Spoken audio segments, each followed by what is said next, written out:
Bonjour aux élèves de la deuxième année baccalauréat option BIOF.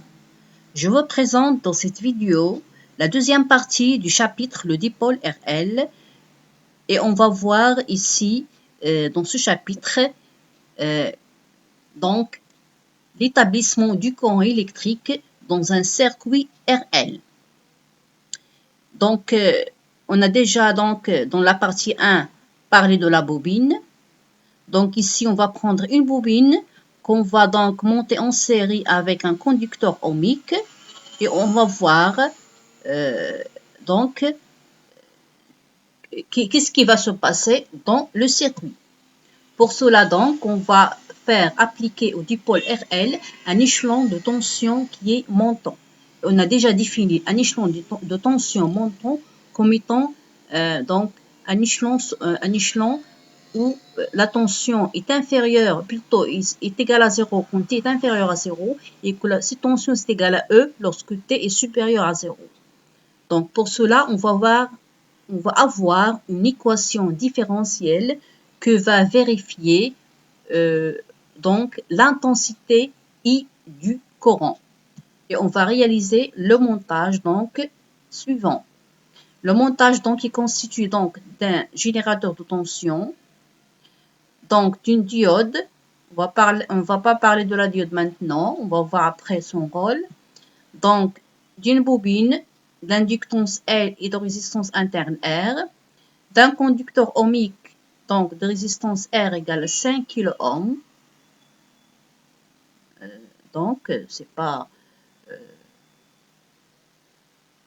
donc une résistance de valeur 5 kΩ.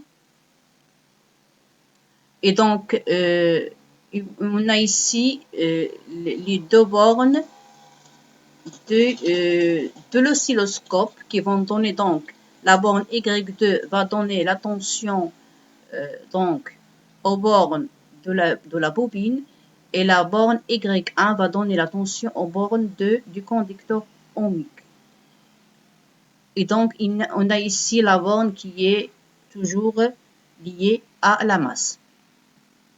Donc, quand on ferme l'interrupteur, la tension aux bornes du dipôle RL va varier donc de la valeur 0, parce qu'initialement l'interrupteur est ouvert.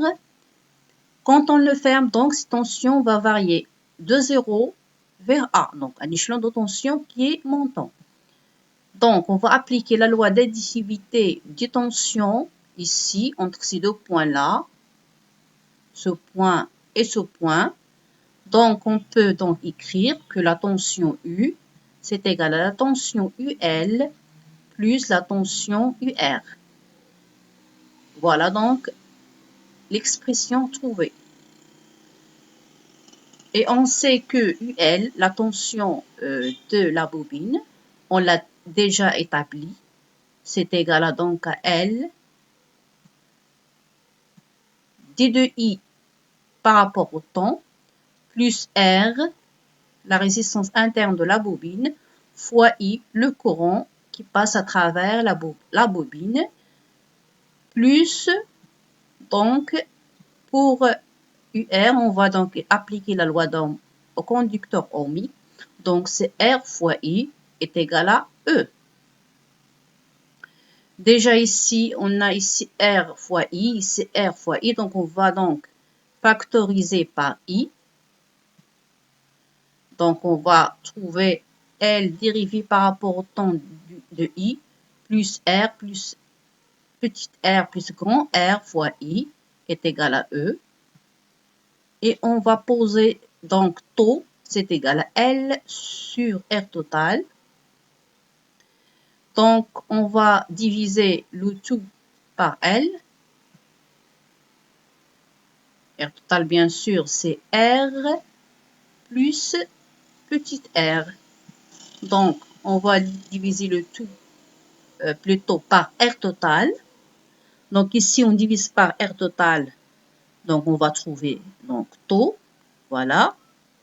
Ici, on va diviser par R total. On va trouver 1 fois I, donc c'est I. Ici, on va diviser par R total, on va trouver E sur R total. Donc voilà l'équation différentielle vérifiée par le courant. Donc, passée par le dipôle RL. La solution de l'équation différentielle, la même chose que pour le dipôle RC. La solution donc s'écrit sous la forme I de t est égal à A exponentielle moins mt plus B. A, B et M, ce sont des constantes qu'on va donc déterminer. On va d'abord déterminer B et M, c'est-à-dire on va dériver le courant par rapport au temps, I par rapport au temps, c'est-à-dire cette quantité-là, si on la dérive par rapport au temps, il va donner donc moins AM exponentielle moins MT. Et B, c'est une constante, donc sa dérivée est nulle. Déjà, on a parlé de l'exponentielle de AX. On a dit que sa dérivée par rapport à X, c'est A exponentielle de AX. Donc, pour ici, on a la variable sur le temps et A, c'est égal à moins M. Donc, ça sera donc moins AM exponentielle moins MT. On va remplacer donc ici, dans l'équation différentielle. Donc, voilà, en portant donc cette solution de l'équation différentielle. Voilà donc taux, la dérivée qu'on a dit, donc moins AM exponentielle moins MT, plus A exponentielle moins MT plus B est égal à E sur R total. Et on va enlever donc les parenthèses et on va factoriser par AM.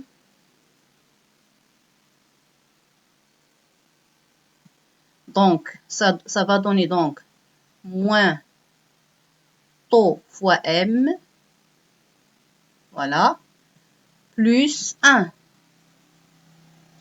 Ici, on a 1, ici, on a moins taux M, voilà, fois A exponentielle moins MT plus B est égal à E sur R total. Donc, cette égalité est toujours correcte, quel que soit T. Même pour T égale à 0. Elle est toujours correcte.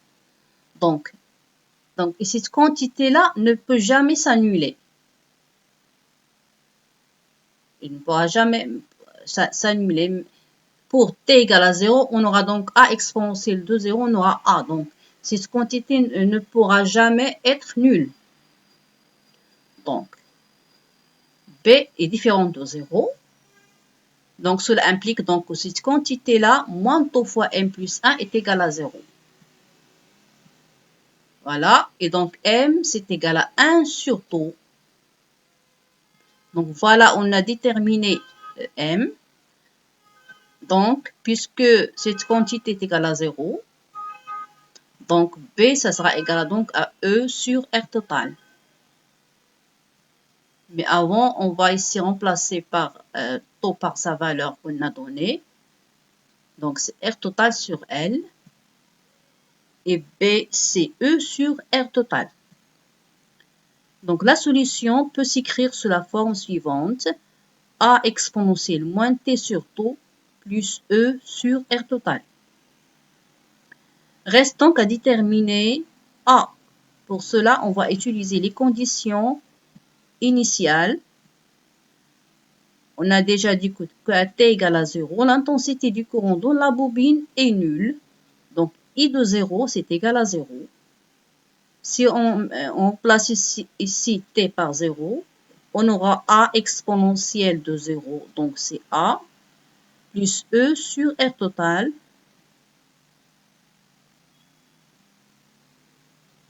Ce qui implique donc que A, c'est égal à moins E sur R total.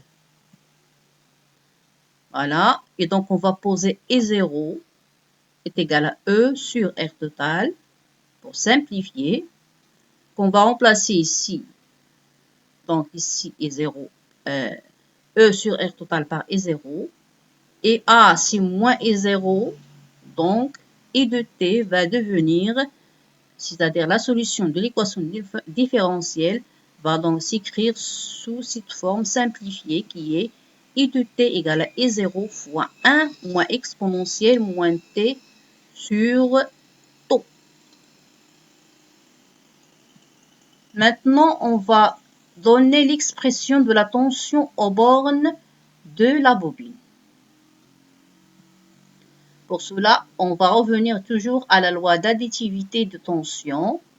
Et on a donc UL plus UR est égal à U, qui est égal à E. Parce qu'on a, c'est la même tension qu'on a entre les deux points,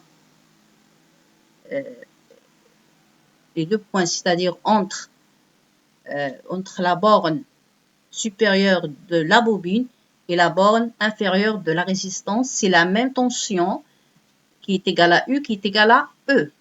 Donc, cela veut dire donc que UL, c'est égal à E moins R fois I. On va remplacer I par sa valeur, c'est-à-dire E0 fois 1 moins exponentielle moins T sur taux.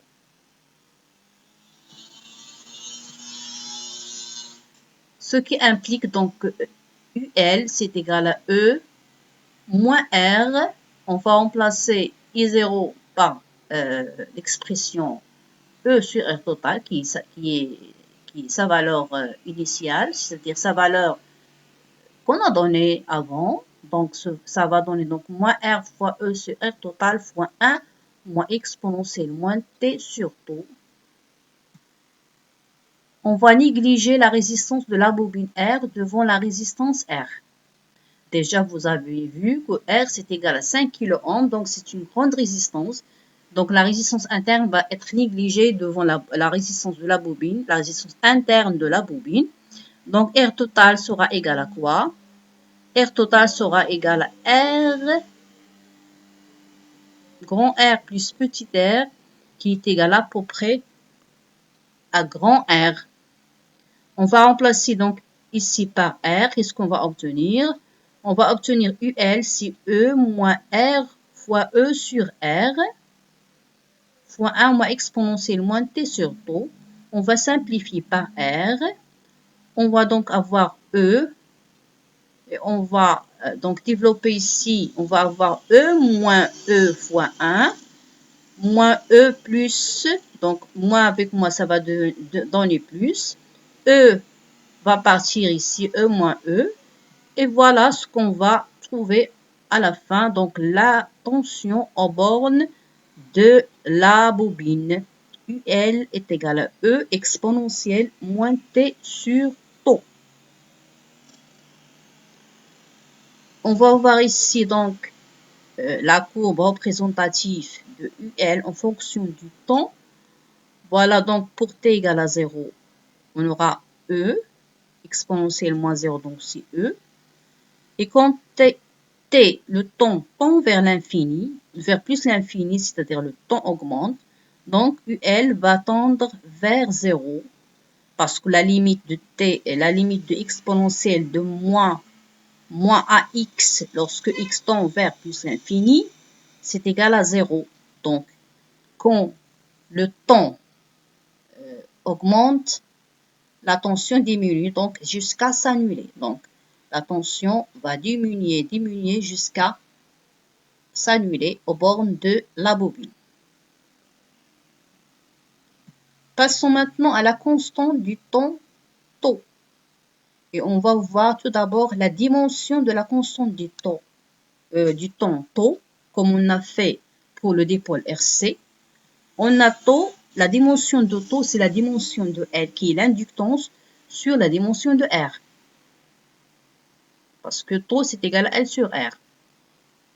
Et on a UL, la tension UL, c'est la dimension de L fois la dimension de I sur T.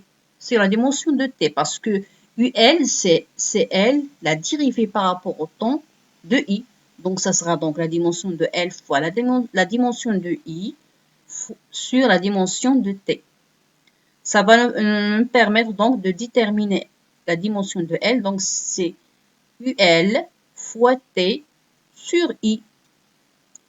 Et pour R, donc la loi d'Ohm, donc c'est la dimension de U sur I. On va revenir ici à taux pour remplacer donc taux et déterminer donc sa dimension. Tout d'abord, on va la dimension de R, donc c'est l'inverse, donc c'est donc I sur U. Et pour la dimension de L, donc c'est la dimension de U qui est, comme on a dit, la tension, donc c'est la dimension de U fois T sur I.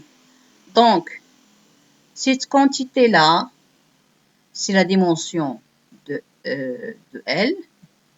Et cette quantité-là, c'est la dimension de R, plutôt de 1 sur R. Donc, on va simplifier par U, on va simplifier par I, et on obtient donc la dimension de taux est égale à la dimension de T. Donc, taux, il se forme d'une durée, sa dimension donc est la dimension d'une durée, et on l'appelle donc constante du temps du dipôle RL, et s'exprime en secondes. Donc, la même chose, toujours la même chose. Donc, il y a une analogie entre le dipôle RL et le dipôle RC avec quelques différences qu'il faut voir. Maintenant, comment est-ce qu'on détermine la constante du temps taux? La même chose, donc on a deux méthodes, mais on va tout d'abord donner la courbe représentative de I en fonction de T. Vous vous souvenez que I de T c'est égal à I0 fois 1 moins exponentielle moins T sur taux. Donc, voilà sa courbe représentative. Pour T égale à 0, on aura donc pour T égale à 0, on aura donc exponentielle de moins T, donc moins 0, donc c'est 1 moins 1, donc c'est 0. Il va augmenter donc, le courant va augmenter, c'est le régime transitoire, jusqu'à arriver à un point où le courant va rester constant et c'est le régime stationnaire ou le régime permanent. Et ici, bien sûr, c'est l'asymptote, c'est la valeur maximale que va atteindre le courant qui est I0. Et là, il ne va plus croître. Donc, pour déterminer donc taux, on a la première méthode, la méthode de calcul. Taux, c'est l'abscisse qui correspond à l'ordonnée de 0,63 et 0. Comment est-ce qu'on a déterminé ça? Si on remplace T dans la solution de l'équation différentielle qui est E0 fois 1 moins exponentielle moins T sur taux, on aura donc exponentielle moins taux sur taux, c'est exponentielle de moins 1. Ici, l'exponentielle de moins 1, c'est 0,37. Et on va avoir donc, c'est l'ordonnée de 0,63 fois E0.